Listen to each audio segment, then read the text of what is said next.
With one final push, Julia released the other woman and took full control of herself.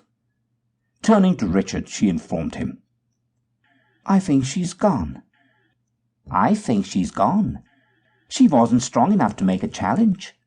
With that said, Julia leaned over to give Richard a kiss, the thought of which making her skin crawl, knowing that not only did she have to come dangerously close to performing the act with someone who, despite their bodily appearance, was her own blood relation, but to add to this, the man was the most evil and horrid figure of her imagining, the thing of ghastly legend, a boogeyman made real. As Richard smiled at Julia's words, believing them to be those of his beloved, and turning toward her to accept her lips, Julia buried her knife as deeply into Richard Charles's skull as it would go, pressing it firmly into the man's ear cavity and well beyond, into his brain, severing Richard's spirit from Charles's body, but not before he suffered a tremendous amount of agony, feeling the slicing of the instrument through his flesh and his brain tissue. Julia immediately turned to the girl in the chair, a very frightened teenager, clad only in torn pants and a blood-soaked once-white tank top, her arms bound behind her mouth covered over with a thick rag and a heavy application of tape. The girl tried to scream, but could not get words to emerge through her gag. She feared that Julia was about to end her life, and was not prepared for the opposite, as Julia quickly removed the girl's tape and rag and cut through her bindings, setting her free. "Go!" Julia yelled, pointing to the door. "Go now! It's over! Their killings are over! I can't explain, but go!" As the girl looked back one last time, nearly to the door, she fell witness to Julia's last smile, as she slid the knife that she'd just pulled from Charles's head across her own throat, spilling copious amounts of her own blood to the already soaked carpet below her. Richard's tyranny was ended.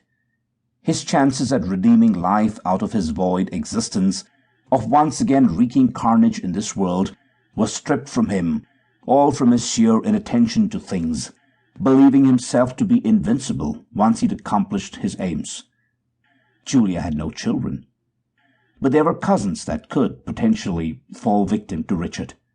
For now, of a surety, his reign was completed.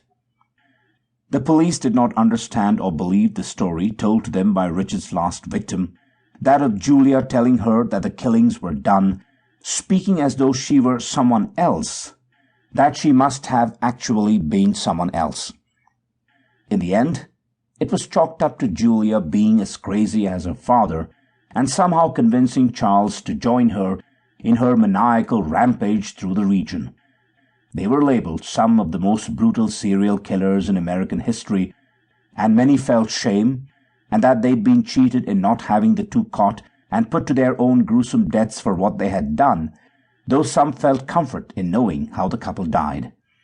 Some even thought Julia to have made some penance for her deeds in taking Charles's life and her own, while others turned the two into cult heroes, some scarce few wishing to follow in their footsteps. Eventually, one person would, and would outdo anything ever done by Richard and his beloved, making the two look as though they'd done nothing at all. Julia, however, felt great peace in having brought everything to a close. She was almost immediately whisked away to another place, somewhere that she'd never before seen. It wasn't the dark, horrid place where she and Charles were before the last encounter with Richard. This was a bright place, full of warmth and overwhelming joy, the most paradisiacal place ever seen by the two. Julia kind of wondered how it was that she was taken to such a place after having murdered someone and taken her own life. But perhaps, she figured, for her having stopped the taking of so many other lives, and having put two lost, darkened souls back where they belonged, the bad was weighed out against the good, and found not enough to wipe away the latter. Sure, she and Charles would never again have mortal life, but that was all right. Where they were was more than enough, and it didn't matter how quickly time on earth passed by, it no longer being of any concern.